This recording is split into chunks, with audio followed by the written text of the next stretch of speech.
But transcendent, if you like that, intrinsic.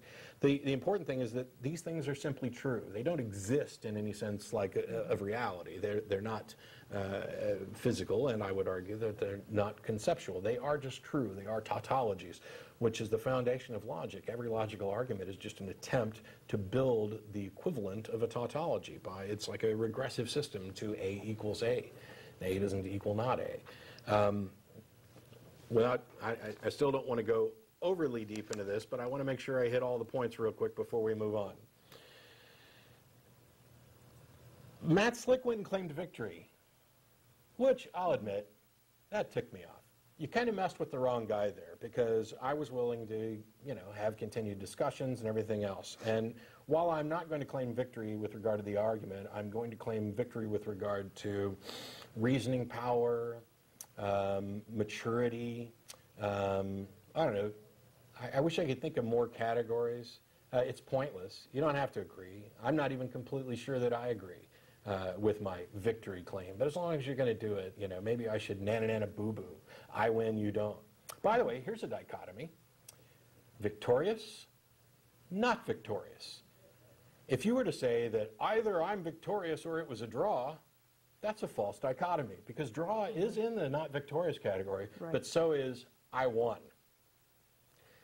Tag, from this point on, oh, by the way, he demonstrated that he's willing to take feedback and modify the written version of his argument.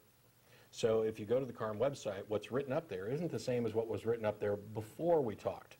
Unfortunately, he did not bother to correct the invalid structural problem in the argument, and he did not put anything in the flawed premise that does anything more than assert that everything is either physical or conceptual, and until somebody can give me a third option, there is no third option. So actually, he went and made his argument worse.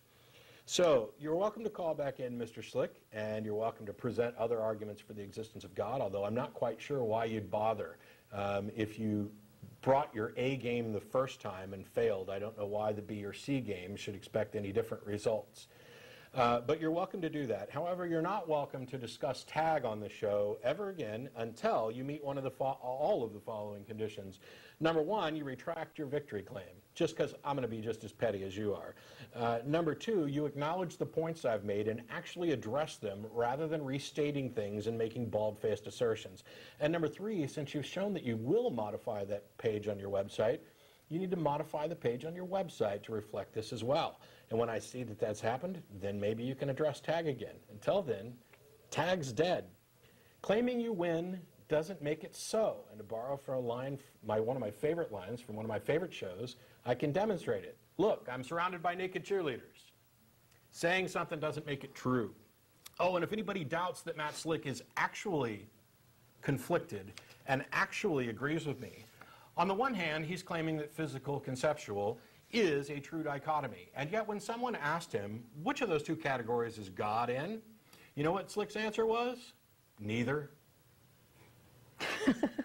Really? Yeah, really. He said neither. And then he said God's spiritual. Okay. Whatever label you put on it, neither, transcendent, spiritual, you also accept that physical conceptual is not a true dichotomy. Checkmate. Okay, that's enough pettiness. We'll move on to what you got.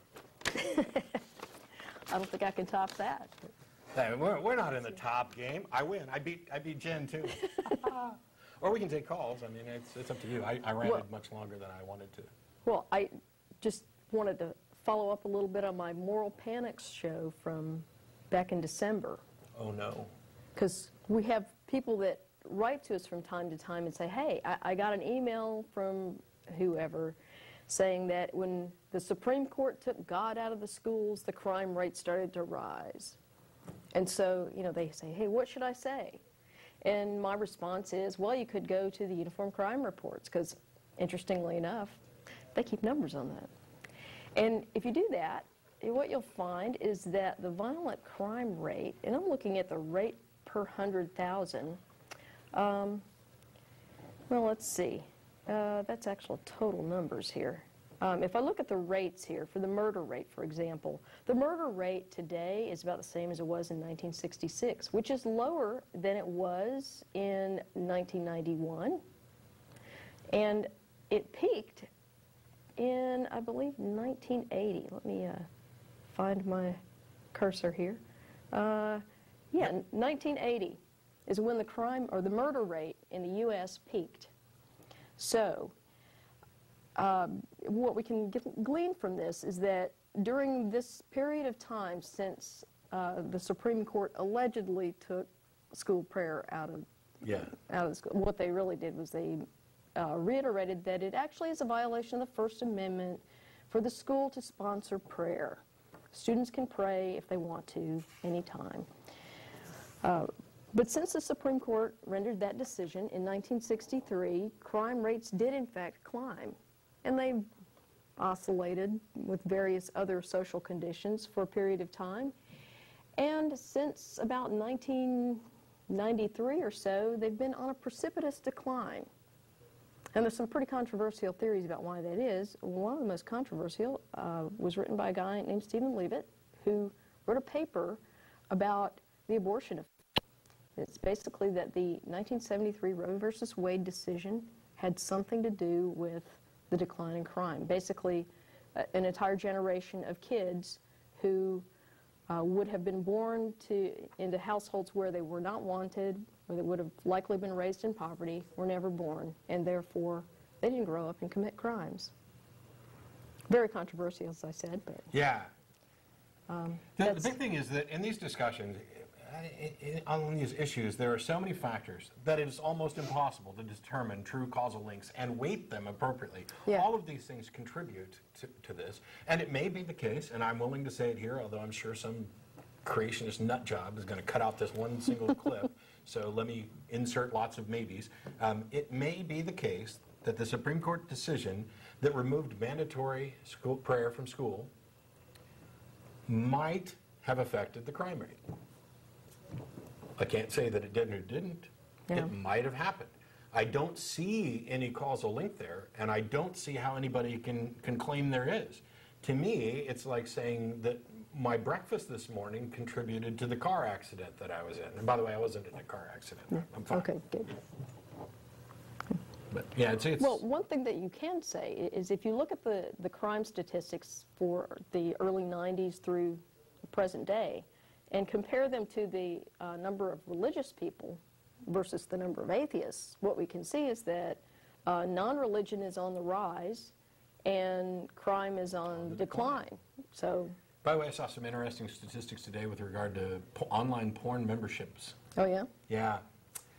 Evidently, the states with the highest per capita online porn membership are places like Utah and Montana, or maybe Montana was one of the lowest. Utah, other extremely religious things. By the way, yeah, for all you self-righteous people out there who'd like to blame all the crime on atheists, you're watching porn too. Sorry. I'm sorry, you're not. You're just sitting at home being as kinky as... By the way, ChristianNymphos.com.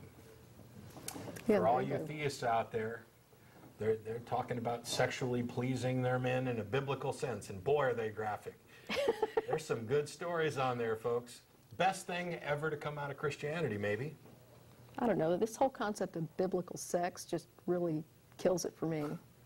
I think that's just where you put the Bible between your head and the headboard. Yeah. All right, now that I've pissed everybody off and we have full lines, yes, let's go ahead and start eating through the calls real quick. We've got, is it Rohit? Hello? Yeah, hello? What was your name? Rohit. Rohit. Yeah. How you doing? Good, how are you? I'm all right.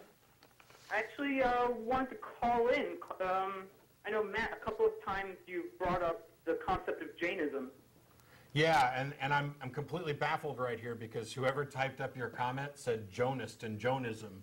Yeah. And I was like, I don't know what the hell that is. But yeah, Jainism, go ahead. Well, there's one thing I did want to mention. A lot of times you mention Jainist. Actually, we refer to ourselves as Jain. Yes, Jain. Thank you. And that is correct, and I knew that. I'm just sloppy. Sorry. I figured I might as well point it out if I'm going to call in. So you are a Jane? Yes, I am a Jane. Well, you're the first Jane caller that I'm aware of, so welcome. Thank you, thank you. And I'm Well, sure after I piss you off, you'll forgive me. I'm very doubtful that'll happen. Okay. I consider myself atheist, and by the colloquial sense, I think all Janes are atheists. So it's probably difficult to piss us off to the show called Atheist Experience.